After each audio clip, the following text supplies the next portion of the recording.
ఒక tech tool మనతో మాట్లాడితే భలే ఆశ్చర్యం అనిపిస్తుంది. ఓ ప్రశ్న అడగగానే అది అచ్చం మనిషిలాగే మనకి సమాధానం చెబితే అదో అద్భుతంలా తోస్తుంది. నిజానికి అది అద్భుతమే కాదు, మనకి పనిలో ఉపయోగం కూడా. ఈ కాలంలో చాట్ జీపీటీ లాంటి ఎన్నో టూల్స్ మనుషులకి సంభాషణల రూపంలో ఇన్ఫర్మేషన్ ఇస్తున్నాయి. మంచిదే, పనిలో హెల్ప్ చేస్తున్నాయి కాబట్టి ఇవి చాలా మందికి డిజిటల్ ఫ్రెండ్ గా అనిపిస్తున్నాయి. అయితే ఆలోచించండి, ఎప్పుడైనా ఈ డిజిటల్ ఫ్రెండ్ ఓ పెద్ద ఘోరమైన అబద్ధం చెప్పిందనుకోండి, తర్వాత పరిణామాలు ఎలా ఉంటాయి ఊహించగలరా? ఓ పాపులర్ చాట్ బట్ అబద్ధాలు చెబితే మనుషుల జీవితాలు తలకిందులవుతాయి. నమ్మగలరా?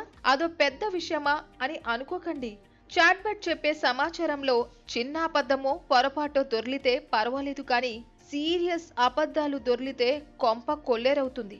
ఉదాహరణకి, చాట్బట్ మిమ్మల్ని ఒక హంతకుడిగా చిత్రీకరించిందనుకోండి, మీకు కోపం వస్తుందా లేదా? డిజిటల్ ఫ్రెండ్ అనుకున్నది కాస్త మీకు శత్రువైపోయినట్టు అనిపిస్తుందా లేదా? అంతకంటే ప్రమాదకరమైన విషయం ఏంటో తెలుసా?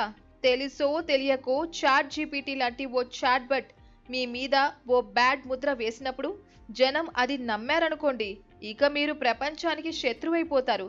మీ జీవితమే మారిపోతుంది. తాజాగా నార్వేకి చెందిన ఒక వ్యక్తి విషయంలో సరిగ్గా ఇలాంటి ఘోరమే జరిగింది.